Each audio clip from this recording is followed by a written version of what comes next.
안녕하세요. 이민경 행정사입니다. 오늘은 의학 외품에 대해서 말씀드리겠습니다. 여러분 좋아요, 구독, 알림 잘 부탁드립니다. 아주 오래간만에 제가 의학 외품에 대해서 관심을 갖게 됐습니다. 이제 제가 행정사를 시작한 게 2017년에 시작을 했고, 의학 외품에 본격적으로 업무를 시작을 한 것이 2019년에 이제 시작을 하면서 코로나 사태가 벌어지면서 엄청난 양의 마스크를 허가해주는 대한민국에서 행정사로서 의학 외품 분야에 이제 거의 최고 전문가다. 그래서 많은 행정사님들께서 본인들에게 의학 외품을 질문하면 전문가는 이민경 행정사입니다 라고 제 연락처를 연결해줘서 많은 분들이 연락을 주시고 그랬습니다. 그런데 그럼에도 불구하고 의학 외품이라는 것은 의뢰인이 의뢰를 했다고 해서 제가 막 공부를 해서 될 수 있는 그런 분야가 아니었습니다. 이제 마스크라든가 붕대라든가 거즈 뭐 이런 식으로 가군, 의학 외품 분류에서 약사법 2조 7항에 근거한 가나다군 중에서 가군 정도는 저로서 비전공자, 전 신문방송학과를 나왔거든요. 그래서 이제 다른 사람 지식의 동량을 통해서 이제 어느 정도 해 나갈 수 있었는데, 그에 비해서 나군, 다군 이렇게 치약이라든가 뭐 이렇게 어려운 그런 분야에 있어서는 쉽지가 않았습니다. 그래서 이제 조금 완급을 조절하면서 의학 외품에 뭐 생리대, 생리커, 또 반창고, 또 붕대, 그리고 마스크, 이와 같이 이제 이미 경험한 것들은 의뢰를 맡아서 하지만 난이도가 높은 것은 이제 제가 좀 하기 어렵습니다 라고 해서 거절을 해 왔었는데, 최근에 이제 식약청에서 퇴직하신 분께서 저희 사무실에 합류를 하시겠다라는 좋은 소식을 주셔서 제가 이제 의학 외품의 전 분야를 망라하면서 의학 외품 최고 전문 행정사 사무실의 지위를 다시 유지해 나가기 위해서 이제 소개해 드립니다. 의학 외품이 왜 그렇게 어렵냐? 심사 기준이 이제 까다롭기 때문이죠. 그러니까 약사법에 따른 의학 외품, 그러니까 의학 외품이 약사법 안에 있으니까 의약품에 준하는 그와 같이 까다로운 절차를 거쳐서 허가를 받게 된다. 그리고 이제 의학 외품이라는 것은 의약품으로 이제 구분이 돼서 약국뿐만 아니라 편의점, 대형마트 쉽게 구입할 수 있어서 공산품으로 오인할 수 있지만, 이것은 반드시 식약청의 허가를 받아서 제품 표시에 의약 외품이라고 명시가 되어야 된다는 점.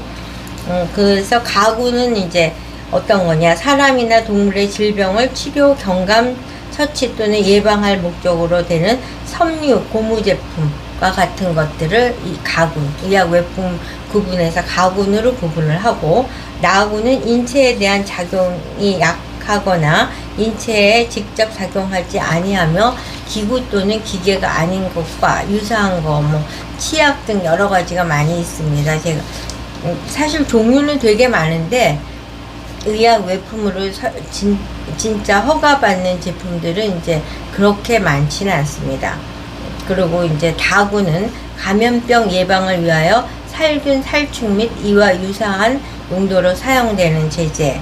그래서 살균, 살충은 공산품으로도 생활화학 제품으로도 분류가 되고 의약 외품 그 성분의 구성에 따라서 이렇게 구분이 되는데, 기피제에 대해서 관심을 갖고 연락을 주시는 분들이 많이 계시는데, 기피제라는 것은 벌레가 기피할 수 있도록, 그러니까 여름이라든가 뭐 또 벌레가 많이 들어올 때 막 물렸다 이런 말을 듣잖아요. 그러니까 그 벌레가 인체에 접근하지 않도록 하는 기피제라는 게 있는데, 그 기피제를 허가받는 건 굉장히 어렵습니다. 왜냐?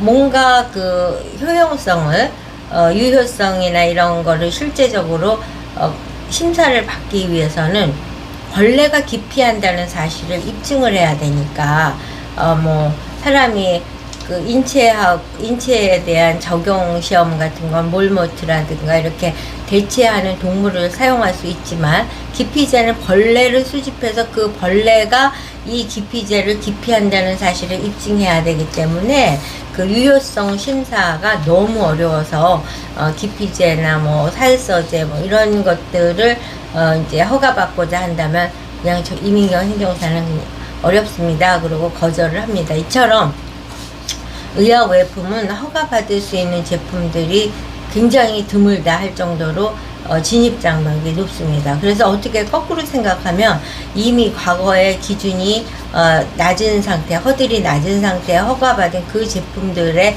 보호를 위해서 진입장벽을 높게 만든 것이 아닌가, 이런 식의 이제 좀 오해와 그런 생각을 하게 되는데, 어찌됐든 간에 의약외품은 허가 내지 신고 기준이 엄청 까다롭다는 거. 이제 사람들이 흔히 생각할 때 허가는 어렵지만 신고는 쉽지 않을까 이렇게 생각을 하는데, 결코 허가와 신고의 차이도 그렇게 크지는 않습니다.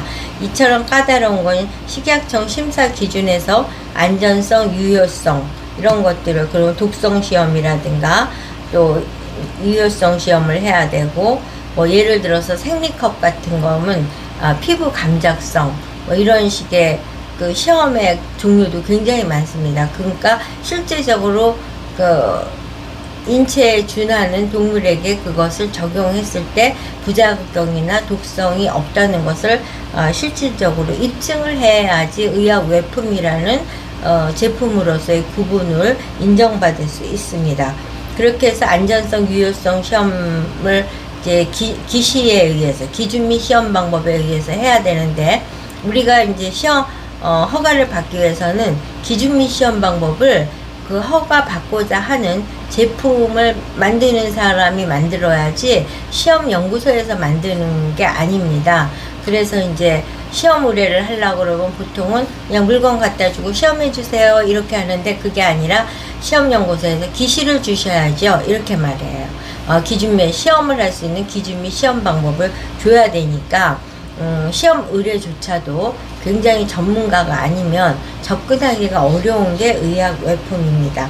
그리고 이제 의약외품에서 식약청의 까다로운 심사를 거쳐서 안전성, 유효성을 입증하는 것도 어렵지만 그 기준이 국가별로 다르기 때문에 해외에서 수입을 하면서 해외에선 이거 화장품인데 왜 여기서는 의약외품으로 합니까? 이렇게 따져 묻는 경우도 있는데, 이제 로마에 가면 로마법을 따른다고 대한민국의 기준이 의약외품이면 해외에서 그게 다른 분류가 됐다 하더라도 반드시 그러니까 의약외품으로서 허가를 받아야 됩니다. 예를 들어서 생리대가 미국에서는 일반 공산품으로 분류되고, 치약은 화장품으로 분류되고, 컨택트 렌즈는 의료기기로 구분이 되고, 뭐 이런 식으로 대한민국하고는 다른 적용의 카테고리라 하더라도 대한민국에서는 한국 기준.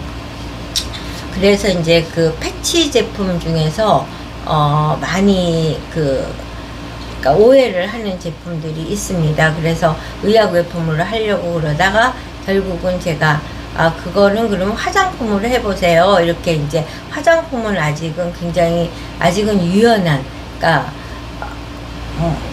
화장품 허가를 받으면은 그 구분해서 이거가 아닌 거를 제외한 나머지는 다 할 수 있는 네거티브 적용 방식이기 때문에 화장품은 아직까지는 범위가 넓습니다. 그래서 편법으로 패치 제품을 화장품으로 하는 경우들이 있는데, 의약외품은 기준이 엄격해서 그와 같은 유연성은 전혀 적용되지 않고 있습니다. 그와 같이 이제 지금 의약외품의 진입장벽이 높다는 점을 강조해서 말씀을 드리는 거는, 전문가의 준비가 절대적으로, 전문가의 컨설팅이 절대적으로 필요한 부분이 의약외품 허가이고, 그 부분을 보완하기 위해서 이민경 행정사 사무실에 식약청에서 은퇴하신 연구관님을 영입하게 됐다는 점을 강조해 드리는 것이 오늘 영상의 목적입니다. 의약 외품 허가를 받고자 하시는 분은 이민경 행정사 사무실로 연락 주시면 최고의 전문가가 컨설팅을 해서 허가까지 도달해 드린다는 점을 강조해 드리면서 오늘의 영상을 마치도록 하겠습니다. 여러분 좋아요, 구독, 알림 잘 부탁드립니다.